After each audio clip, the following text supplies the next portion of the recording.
क्या बहिनी? करमोता भाजी रांधे हो या तुमन का भाजी पाला खावत रही थो। हमारे यहाँ ना हफ्ता में 4 दिन मछली कुकरी बनथे।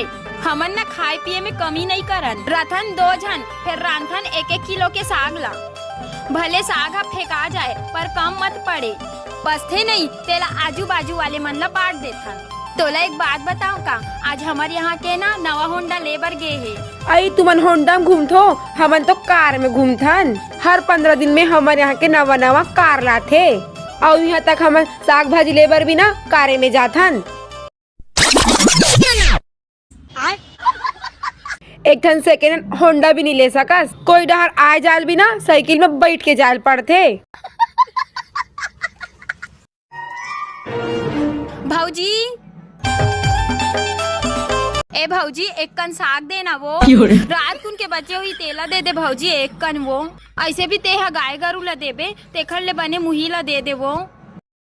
नहीं है यहाँ